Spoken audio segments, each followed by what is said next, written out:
అందరికీ నమస్కారం. ఎలా ఉన్నారు? ఎప్పుడూ ఇడ్లీలు, దోసెలు, పూరీలు, చపాతీలు ఇలా ఒళ్ళు చెడుపుకునేవే కాకుండా వారానికి కనీసం ఒక 4 మార్లైనా ఆరోగ్యానికి మేలు చేసే అల్పాహారాలు తీసుకుంటే మంచిది. మనం తినే ఆహారం మన ఆరోగ్యం అయితే మన ఆలోచనలే మన జీవితం అంటారు కదా.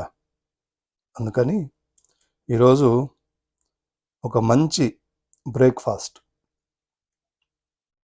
ప్రోటీను, ఫైబరు అన్నీ మన బాడీకి అందేటటువంటి ఒక హెల్దీ బ్రేక్ఫాస్ట్తో ఈరోజు మనం ప్రారంభిద్దాం. ఆ హెల్దీ బ్రేక్ఫాస్ట్కి ఏమేం కావాలి, అది ఎలా తయారు చేసుకోవాలి ఇప్పుడు చూద్దాం.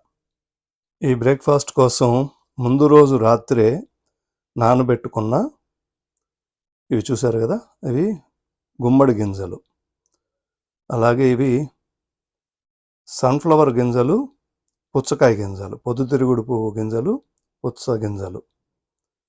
ఇది పిస్తా స్కిప్ చేయొచ్చు. ఇది పీకాన్స్ అని అమ్ముతారు, చాలా ప్రోటీన్ ఉంటుంది ఇందులో.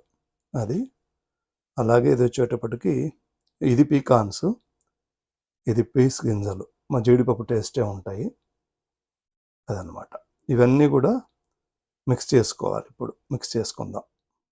చూడండి, ఇప్పుడు ఈ బౌల్లో అన్ని గింజలు కలిపేసుకున్నాం. కావాలంటే ఇందులో మనం టేస్ట్ కోసం పండు ఖర్జూరం సన్న ముక్కలు చేసి కలుపుకోవచ్చు. కలుపుకొని ఇంకేదైనా కూడా కొబ్బరి ముక్కలు కానీ ఇలాంటివి కూడా మనం యాడ్ చేసుకోవచ్చు. యాడ్ చేసుకొని ఈ బౌలు నిండా మనం తినేస్తే ఇంకా మధ్యాహ్నం 1 గంట దాకా మనకు ఆకలి అవ్వదు. దీనివల్ల ఆరోగ్యానికి ఎంతో మేలు. ఇది తిన్నాక కానీ తినక ముందు కానీ, ఇక్కడ చూడండి, దాదాపు 12 గంటల సేపు నానబెట్టిన చియా సీడ్స్.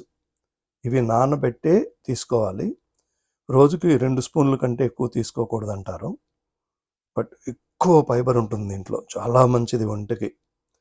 సో ఇది నేను దాదాపు 12 గంటలు నానబెట్టాను. రాత్రి 8 అప్పుడు నానబెట్టాను.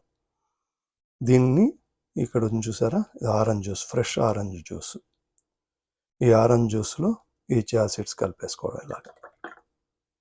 ఇలా కలిపేసుకొని శుభ్రంగా ఈ కొస కూడా దాంట్లో వేసేసుకొని శుభ్రంగా కలిపేసి ఇవి తిని ఇది తాగేస్తే సరిపోతుంది. మధ్యాహ్నం వరకు అసలు తిరుగులేని ఆహారం ఇది.